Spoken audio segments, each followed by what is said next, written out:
సిద్దిపేట జిల్లా నంగునూరు మండలం Narmetta palm oil factory నిర్మాణం పూర్తి కావడంతో ట్రయల్ రన్ పనులను మంత్రి తుమ్మల నాగేశ్వరరావు పరిశీలించారు. పామాయిల్ గెలల ప్రాసెసింగ్ తీరును పరిశీలించారు. ఈ సందర్భంగా మంత్రి తుమ్మల నాగేశ్వరరావు మాట్లాడుతూ త్వరలోనే ముఖ్యమంత్రి రేవంత్ రెడ్డి చేతుల మీదుగా పామాయిల్ ఫ్యాక్టరీని ప్రారంభిస్తున్నామన్నారు. ఈ ఫ్యాక్టరీ ద్వారా 33 జిల్లాల్లోని రైతులకు మేలు చేకూరనుందని తెలిపారు. పామాయిల్ ఉత్పత్తితో పాటు రిఫైనరీ సైతం ఇక్కడే జరుగుతుందని తెలిపారు.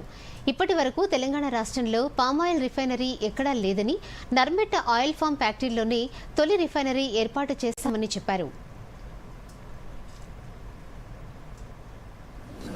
అన్ని దేశాల్లో పంట ఏదన్నా ఇంకేదన్నా సోయా వస్తుంది, సన్ఫ్లవర్ వస్తుంది, ఇంకేదో ఆయిల్ వస్తుంది, వాడికి అది తెచ్చుకొని దీన్ని మన ఇబ్బంది పెడతారు.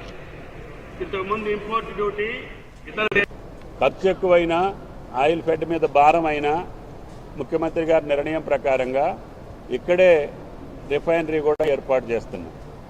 అదేవిధంగా ఈ ఫ్యాక్టరీ ద్వారా ఏ రకమైనటువంటి పొల్యూషన్ ఉండకుండా ఇక్కడ ఉన్నటువంటి తయారయ్యేటటువంటి ఆయిల్ తోటి పాటు వచ్చే ముడి పదార్థాల ద్వారా ఏమేం తయారు చేయొచ్చో వాటిని కూడా ఇక్కడే తయారు చేయించాలని. ఇప్పుడు ఆ బంచ్ ద్వారా బయటకు వచ్చేసిన పిప్పి ద్వారా కరెంట్ ఉత్పత్తి చేయొచ్చు. అందుకనే కరెంటును కూడా ఇక్కడ ఏర్పాటు చేశాం. 4 మెగావాట్ల కరెంటు మన ఫ్యాక్టరీ వ్యర్థాలతోటే తయారు చేసుకునే అవకాశాన్ని ఏర్పాటు చేస్తుంది. కరెంటు దేశంలో ఎక్కడ లేకపోయినా మీ నర్మెట్ట ఫ్యాక్టరీలో కరెంటు ఉంటుంది. ఇంకా ఎక్కువ ఉన్నది కావాలంటే కూడా మీరు వాడుకునేదానికి కూడా అవకాశం ఉంది.